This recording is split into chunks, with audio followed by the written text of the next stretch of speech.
ഈശോ മിശിഹായ്ക്ക് സ്തുതിയായിരിക്കട്ടെ. ഞാൻ മാണിപ്പറമ്പിലച്ചൻ. മെത്രാന്റെ ഡിക്രി വെളിപ്പെടുത്തണം.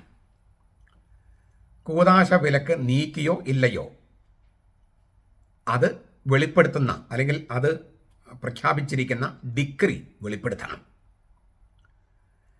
കാനോൻ നിയമത്തിൽ CCO പൗരത്വ കാനോൻ നിയമത്തിൽ 1290 കോടതി മുറപ്രകാരം ഒരു കേസ് വിചാരണ പൂർത്തിയാക്കിയതിന് ശേഷം അത് പ്രധാന കേസാണെങ്കിൽ നിർണായക വിധിയിലൂടെയും ആനുഷംഗിക കേസാണെങ്കിൽ കാനോന 1269 നിബന്ധന പാലിച്ചുകൊണ്ട് തന്നെ താൽക്കാലിക വിധിയിലൂടെയും ജഡ്ജി തീർപ്പ് കൽപ്പിക്കുന്നു. കോടതി മുറപ്രകാരം ഒരു കേസ് വിചാരണ പൂർത്തിയാക്കിയതിന് ശേഷം പ്രധാന കേസാണെങ്കിൽ നിർണായക വിധിയിലൂടെ ജഡ്ജി തീർപ്പ് കൽപ്പിക്കണം. അത്ര പ്രധാനപ്പെട്ട കേസ് അല്ലെങ്കിൽ 1269 നിബന്ധന പാലിച്ചുകൊണ്ട് തന്നെ താൽക്കാലിക വിധിയിലൂടെ ജഡ്ജി തീർപ്പ് കൽപ്പിക്കണം. ഇതാണ് കാനോനിൽ പറയണേ. എറണാകുളം അങ്കമാലി ആർച്ച് എപ്പാർക്കിയുടെ PRO കഴിഞ്ഞ ദിവസം ഒരു തുണ്ട് കടലാസിൽ ഒരു അറിയിപ്പ് നൽകിയിരുന്നു. അതിങ്ങനെയാണ്: അതിരൂപതയിലെ വിവിധ ഇടവകകളിൽ ഏതാനും വൈദികർ കാനോനിക നടപടികൾ നേരിടുന്നവരാകയാൽ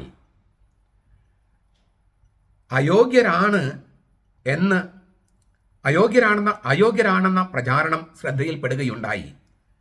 അതിരൂപതയിലെ അജപാലന പ്രതിസന്ധികളുമായി ബന്ധപ്പെട്ട് കാനോനിക നടപടികൾ നേരിടുകയും ഇപ്പോൾ ഇടവകളിൽ നിയമിക്കപ്പെടുകയും ചെയ്തിട്ടുള്ള എല്ലാവരെയും സംബന്ധിച്ചുള്ള നടപടിക്രമങ്ങൾ സഭാധികാരികൾ കാനോനികമായി തന്നെ പൂർത്തീകരിച്ചിട്ടുള്ളതാണ്. ആയതിനാൽ തെറ്റിദ്ധാരണ പരത്തുന്ന പ്രസ്താവനകൾ പിന്തിരിയണമെന്നും സംജാതമായ സമാധാന അന്തരീക്ഷത്തോട് ഏവരും സഹകരിക്കണമെന്നും സ്നേഹപൂർവ്വം അഭ്യർത്ഥിക്കുന്നു.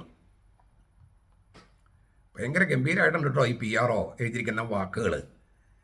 നുണകളിങ്ങനെ എഴുതാനായിട്ട് നിങ്ങൾക്കൊരു മടിയില്ല അല്ലേ? ഔദ്യോഗികമായിട്ടും ലെറ്റർ ഹെഡിലും നുണകളെ പ്രചരിപ്പിക്കാൻ നിങ്ങൾക്കൊരു മടിയില്ല അല്ലേ? നിങ്ങൾക്ക് ദൈവഭയോ ദൈവഭക്തിയോ ദൈവവിശ്വാസം ഉണ്ടോ? നടപടികൾ കാനോനികമായി പൂർത്തീകരിച്ചത് ഏത് കോടതിയുടെ വിധിയുടെ അടിസ്ഥാനത്തിലാണെന്ന് അറിയാൻ വിശ്വാസികൾക്ക് അവകാശമുണ്ട്. കാരണം ഈ കൂദാശ വിലക്ക് ഉള്ള അച്ഛന്മാർ അവർ കുർബാന അർപ്പിച്ചാൽ ശരിയാകുമോ? ഇല്ല. അവർ കുമ്പസാരിപ്പിച്ചാൽ ശരിയാകുമോ? ഇല്ല. ഈ ജനങ്ങൾക്ക് കുർബാനയെ കാണണ്ടേ? അവർക്ക് കുമ്പസാരിക്കണ്ടേ? അതിന് ഫാക്കൽറ്റി ഉള്ളവർ വേണ്ടേ ചെന്നിരിക്കാൻ?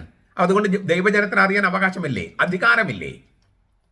കൂദാശ വിലക്കുള്ള വൈദികർ അർപ്പിക്കുന്ന കുർബാനയിലോ പരികർമ്മം ചെയ്യുന്ന കുമ്പസാരത്തിലോ ദൈവജനം പങ്കെടുത്താൽ അത് പാപമാകില്ലേ? മാത്രമല്ല, അവർക്കെതിരെയുള്ള കാനോനിക നടപടികൾ പ്രഖ്യാപിച്ചത് പരസ്യമായിട്ടല്ലേ? അവരിൽ കാനോനിക നടപടികൾ പൂർത്തീകരിച്ചിട്ടുണ്ടെങ്കിൽ അത് ദൈവജനത്തെ പരസ്യമായിട്ട് ദൈവജനത്തെ അറിയിക്കേണ്ടതില്ലേ? ഇനി സ്പെഷ്യൽ ട്രിബ്യൂണലിന്റെ വിചാരണയിൽ ഇരിക്കുന്ന കേസിൽ തീർപ്പ് കൽപ്പിക്കാൻ ട്രിബ്യൂണലിലെ ജഡ്ജിക്ക് മാത്രമല്ലേ അധികാരമുള്ളൂ? ട്രിബ്യൂണൽ വിധി കൽപ്പിച്ചിട്ടില്ലാത്ത കേസിൽ ചിട്ടണ നടപടികൾക്ക് വിധേയരായ പ്രതികളെ നിരപരാധികളെ പ്രഖ്യാപിക്കാൻ ഏത് മെത്രാപ്പോലിത്തയുടെ ഡിക്രിയാണ് ഇപ്പോഴത്തെ കൂരിയാടി PRO ഈ പോൾ മേലെടുത്ത് ആധാരമാക്കിയത്? അത് വെളിപ്പെടുത്തണം. ഞാൻ ഒന്നുകൂടി പറയാണ്. ട്രിബ്യൂണൽ വിധി കൽപ്പിച്ചിട്ടില്ലാത്ത കേസിൽ ചിട്ടണ നടപടികൾക്ക് വിധേയരായ പ്രതികളെ നിരപരാധികളായി പ്രഖ്യാപിക്കാൻ ഏത് മെത്രാപ്പോലിത്തയുടെ ഏത് ഡിക്രിയാണ് ഇപ്പോഴത്തെ കൂരിയായുടെ PRO ആധാരമാക്കിയത്? അത് വെളിപ്പെടുത്തൂ. ഒരു കാര്യം കൂടി, ഇവരുടെ കേസ് ട്രിബ്യൂണലിലേക്ക് മാറ്റിയതിൻ്റെ രേഖകൾ പ്രസിദ്ധം ചെയ്തിട്ടുണ്ട് ഇല്ലേ? ഇവരുടെ അയോഗ്യത എടുത്തു കളഞ്ഞ് യോഗ്യരാക്കിയതിൻ്റെ രേഖകളും പ്രസിദ്ധം ചെയ്യണ്ടേ? അത് ഇവരെ കണ്ടിട്ടില്ലല്ലോ. വിധി വന്നിട്ടുമില്ല. വിധി വന്നിട്ടുണ്ടെങ്കിൽ ആ വിധി പ്രസിദ്ധം ചെയ്യണം. ഇവർക്കെതിരെ നടപടികളൊക്കെ കാനോനിക നടപടികൾ പരസ്യമാക്കിയിട്ടുള്ളതാണ്. അപ്പോൾ ഇവരുടെ കാനോനിക നടപടി പൂർത്തിയാക്കിയതും വിധി വന്നതും പരസ്യമാക്കണ്ടേ? അല്ലാതെ നോട്ടീസ് അച്ചടിച്ചിട്ട് യോഗ്യനാണെന്ന് വിളിച്ചു കൂവിയാൽ മതിയോ? ഒരു കാര്യം കൂടി, ഈ സ്പെഷ്യൽ ട്രിബ്യൂണലിലേക്ക് റെഫർ ചെയ്തത് അപ്പസ്തോലിക് അഡ്മിനിസ്ട്രേറ്റർ ആയിരുന്ന ബോസ്കോ പുത്തൂരാണ്.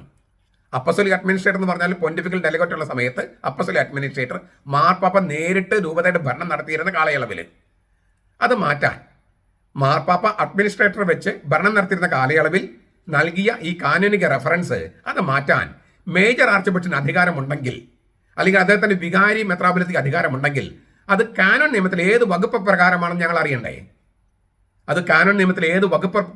ഞങ്ങൾ അറിയണ്ടേ? തീർന്നില്ല. കൂദാശ വിലക്ക് നീക്കിയെങ്കിൽ പോലും പ്രശ്നം നിലനിൽക്കുക. ഈ കൂതാശ വിലക്കുണ്ടായ കാലയളവിൽ, അതായത് 2024 ഡിസംബർ 22 മുതൽ കൂതാശ വിലക്കുണ്ട്. അന്ന് മുതൽ ഈ കൂതാശ വിലക്ക് ലംഘിച്ചിട്ടാണ് ഇവർ കൂതാശകൾ അർപ്പിച്ചു പോന്നെ. കൂതാശ വിലക്ക് നിലനിൽക്കെ കൂതാശകൾ അർപ്പിച്ചു. അങ്ങനെ കൂടുതൽ ഗൗരവമായി പാപം ചെയ്തു, കൂടുതൽ ഗൗരവമായി കുറ്റകൃത്യം ചെയ്തു. എന്തൊരു ഭയാനകമായ അവസ്ഥയാണിത്, എന്തൊരു ഭയാനകം. അത് പരിഹരിക്കാൻ സഭ സ്വീകരിച്ച നടപടികൾ എന്ത്? കൂതാശ വിലക്കിലിരിക്കെ കൂതാശകൾ അർപ്പിച്ച് കൂടുതൽ ഗൗരവമായി പാപം ചെയ്തു. അത് പരിഹരിക്കാൻ എന്ത് നടപടികളാണ് സഭ ചെയ്തത്, സഭ എടുത്തിരിക്കുന്നത്? അവരർപ്പിച്ച കൂതാശയിൽ ജനം പങ്കെടുത്തു, അവരും ശീഷ്മയിൽപ്പെട്ടു. അവരുടെ പാപത്തിനും പരിഹാരം വേണ്ടേ? ഇനി കൂതാശ വിലക്കുള്ളവരുടെ അടുക്കൽ കുമ്പസാരിച്ചാൽ അവരുടെ പാപങ്ങൾ മോചനമാകുമോ? അവർ ശരിക്കുമുള്ള അച്ഛന്മാരുടെ അടുത്ത് പോയി വീണ്ടും കുമ്പസാരിക്കേണ്ടതില്ലേ? അതിൽ ഇതൊക്കെ ജനങ്ങൾ അറിയിക്കണ്ടേ? ഇതൊക്കെ ജനങ്ങൾ നേരിട്ട് ബാധിക്കുന്ന കാര്യങ്ങളല്ലേ? അവർക്ക് ദൈവജനത്തിന് സത്യാവസ്ഥ അറിയാൻ അവകാശവും അധികാരവും ഇല്ലേ? ഒരു സമവായ സർക്കുലറിലോ PR-യുടെ അറിയിപ്പിലോ തീരാവുന്ന ചെറിയ കുറ്റങ്ങളാണോ ഇവ? സഭാ സംവിധാനത്തെ പച്ചയ്ക്ക് തകർത്തെറിയുന്ന ഇത്തരം രീതി അംഗീകരിക്കാൻ കഴിയില്ല. PR-യുടെ അറിയിപ്പിലൊരു വാചകം, സംജാതമായ സമാധാന അന്തരീക്ഷത്തോട്. എന്ത് സമാധാന അന്തരീക്ഷമാണ് ഇവിടെ എറണാകുളം മര്യാദ രൂപതയിൽ? എന്ത് സമാധാന അന്തരീക്ഷം ഉള്ളത്? ഇന്നലെ പറഞ്ഞ കാര്യം ഞാനൊന്ന് ആവർത്തിക്കുകയാണ്. എങ്ങനെയെങ്കിലും സമാധാനം ഉണ്ടാക്കുക എന്നുള്ളത് ശരിയായ രീതിയല്ല. സത്യം, നീതി, ന്യായം എന്നിവ ബലി കഴിച്ചുകൊണ്ടുള്ള സമാധാനം വ്യാജമായ ശാന്തിയാണ്.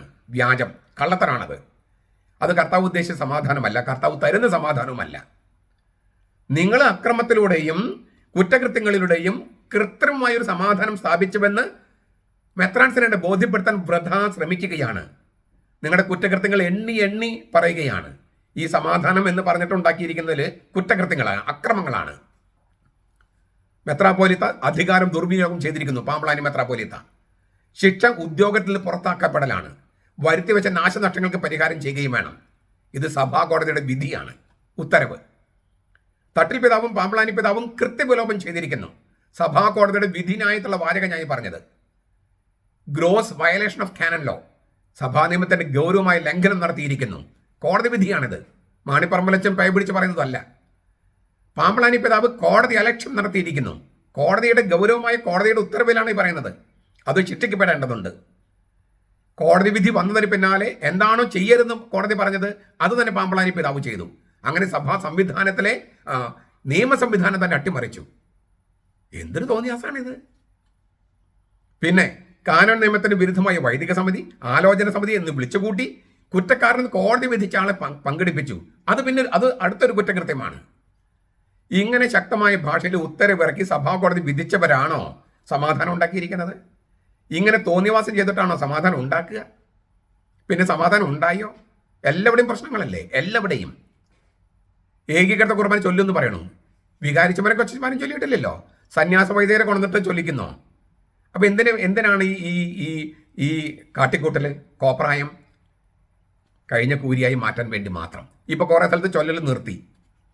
പിന്നെ 3:30 കേരള സംസ്കാരത്തിനനുസരിച്ച് 3:30 കുർബാന വെച്ച് അതിൽ നിർബന്ധിച്ച് കൊണ്ടുവരാൻ പറ്റുമോ? അങ്ങനെയാണോ കുർബാന ചൊല്ലേണ്ടത്?